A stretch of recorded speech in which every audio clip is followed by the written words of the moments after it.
Okay, we are going to go ahead and get started just so that you guys are aware this is being recorded so that I can share it out with families who are unable to attend today.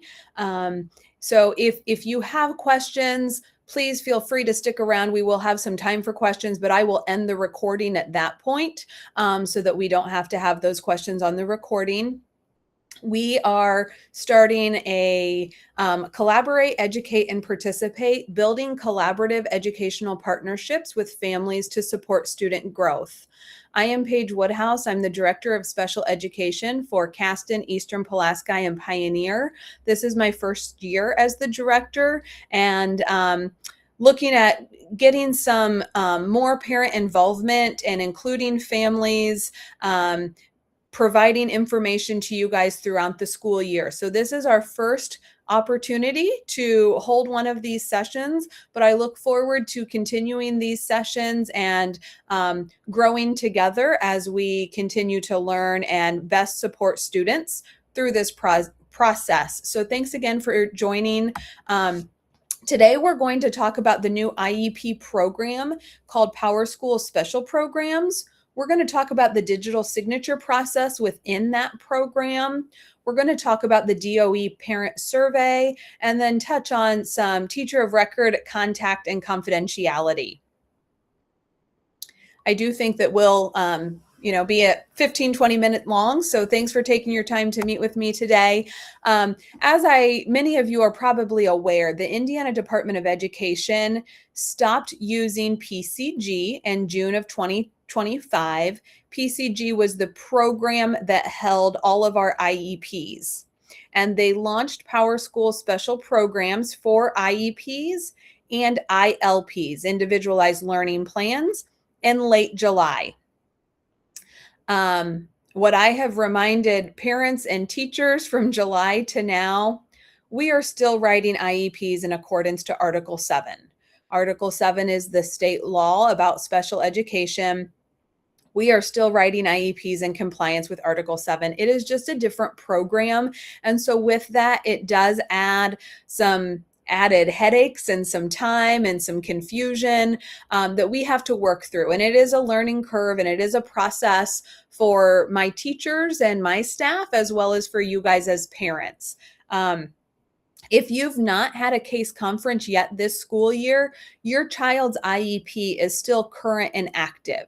When IEPs are written for one calendar year, they are written, they are current, they are active. We have access to that IEP. We can share that IEP with school staff members as needed. And you've probably seen no difference or change yet. But for those of you who have had a case conference, you've probably experienced some of the things that we're going to talk about today. When a case conference is held from the July on, all of the paperwork will be completed in Powerschool Special Programs, and the paperwork does look slightly different. And so the formatting of that IEP and the organization of that IEP is different, and at first might look different for you as a parent, but as I've continued to work in it, it actually is much easier to find things. And so one of the nice things is every single page is a different section of that IEP. And so we start off with the first page of, like a cover page of information. And then we have the eligibility page. And sometimes within the old IEP system, it was hard to find things because they were buried inside of other components. And so the formatting is different. It does lengthen the IEPs as far as papers. But I feel like once we get used to that format, it will be very nice to use.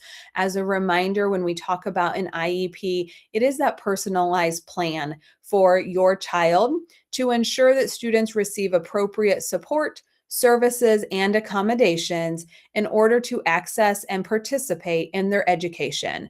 And so really looking at what do we need to do to best support their needs. The biggest component that I really want to share with you guys today is within the Powerschool Special Programs, they have a digital signature feature. And so all documents that are created will have this digital signature feature. So instead of us printing it, putting it in your child's backpack, sending it home, leaving it on the kitchen counter for a while, signing it, and then sending it back, you receive an email the minute we click to send that. And I want to walk you through that process. If you've already had a conference, you've been through this, but for those of you that have not had a conference, this is new. You will receive an email, and this screenshot looks exactly like it would in your inbox. It comes in from a do not reply.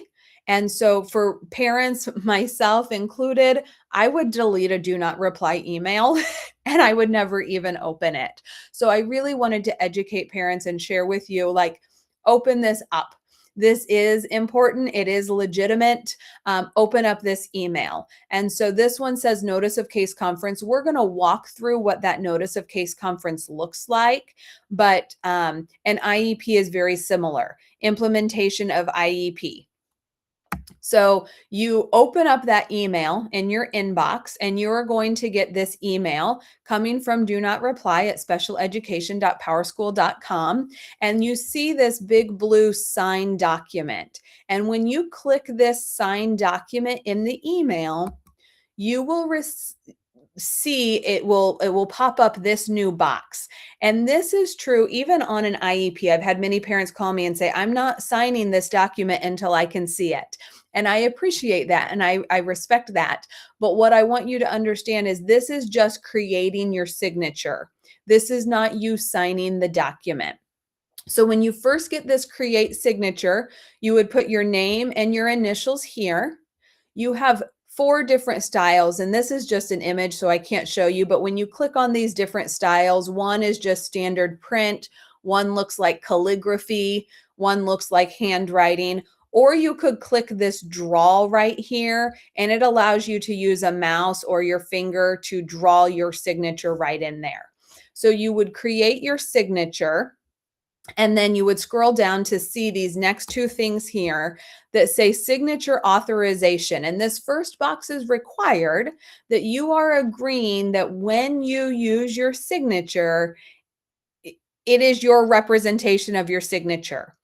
That is a required option. This bottom box is not required, but it allows you to save your signature for future use. This will save the signature for that child. If you are a parent that has multiple children with IEPs, it does not save for every child. You would have to establish that signature for each child and save it. But once you've saved that signature, it will stay in the system. And then you would click create. Once you create your signature, then you have the opportunity to see the actual document. So in this case, I am showing you portions of the notice of case conference. And over here on the left-hand side, you would see what part is in this document. So here we have a notice of case conference, and we also have a consent to excuse participants.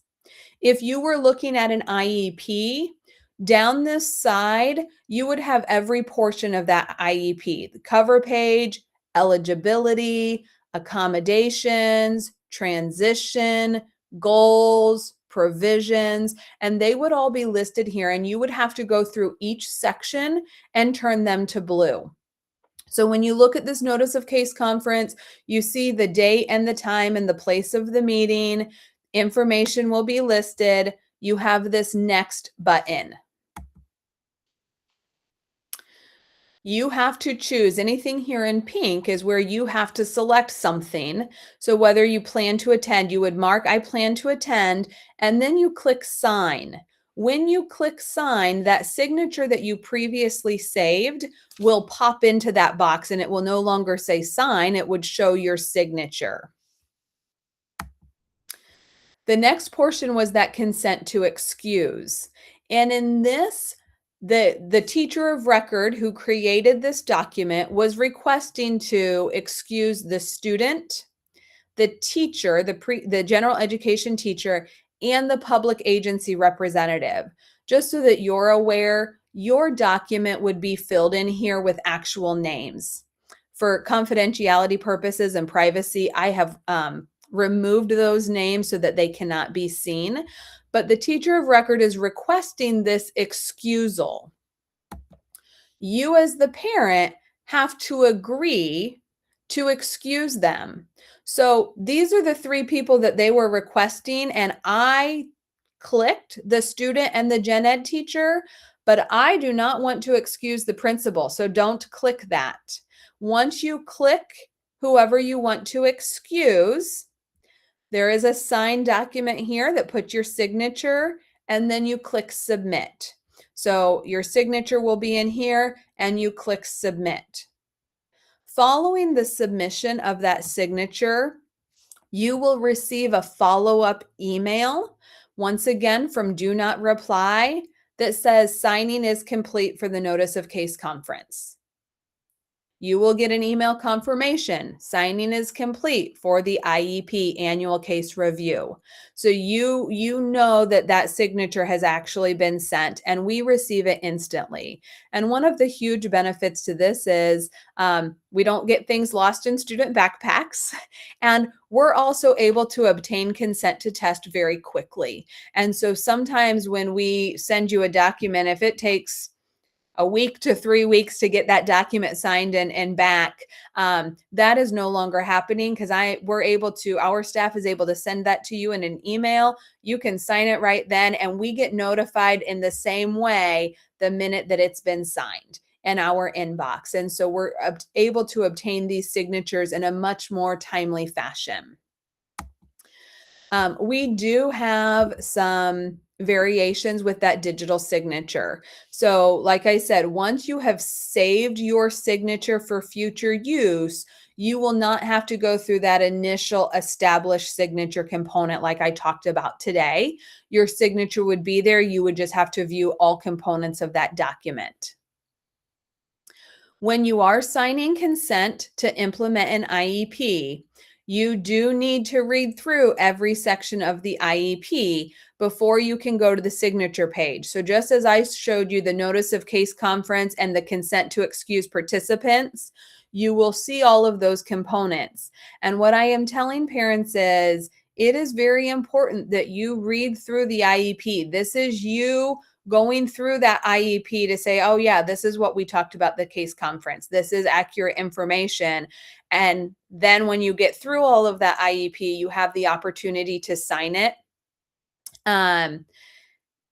If you sign the document and then later on find that there's an error, we have to open a whole new document to correct that error. We cannot make any changes to the IEP once it's been signed without opening a whole new IEP. So that's why I say, please go through and look at that IEP, review that IEP before you sign the document. On the consent to test, if your child is being evaluated or reevaluated, tested for a different identification, I've had multiple parents now by mistake. There is a little box with a check mark that says parent refusal. Only click that if you are refusing the evaluation. And I know that sounds very simple and common, but we are having multiple parents accidentally click that box. If you are choosing to give consent, just sign the document. If you want to refuse that evaluation, then you mark parent refusal and sign the document. A big change, and as I said, this IEP program is changing all of the time. We are having constant updates from the state. That we are just now realizing that you do not automatically get a copy of the signed document within the system. They are working on changing this, but in the meantime, our staff will email you a PDF of that signed document so that you have it. But the system eventually will be providing you that signed document in PDF. There are ongoing updates and changes within the program. The parent survey, the Department of Education does have this parent survey, and we truly do value your input, and your input matters all year long, but especially following a case conference. And so I am encouraging you every time you have a case conference, please complete this parent survey. The teacher of record should be mentioning that parent survey to you during the case conference, but I know sometimes we get carried away with the actual conference, and then when we finish, everybody's ready to move on, and we forget to notify you. You can scan this QR code. This is also on our website. Um, it's also in most of our conference rooms, hanging somewhere on the wall. So please complete this parent survey anytime you have a case conference. And this information does go to the Department of Education. It also comes back to the school. It is completely anonymous, but it helps us understand what we can do and how we can improve the process and make services better for our families. I wanted to talk a little bit about communication and some information that has been provided to our staff. So, in order to ensure confidentiality, maintenance of records, and record keeping, we ask our teachers and parents to use these approved communication modes for IEP purposes. And so, those approved communications are your school email. So, email the teacher directly on their school email. School phone, call the school and ask to talk to that teacher of record. A note in your child's backpack. Obviously, I have my caution here.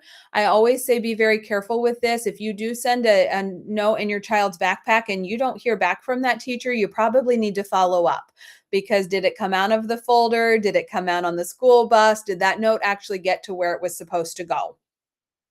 And then also those school communication tools. And every one of our corporations is slightly different. So sometimes teachers use Class Dojo or Remind or that program called Rooms. And so those are school approved communication.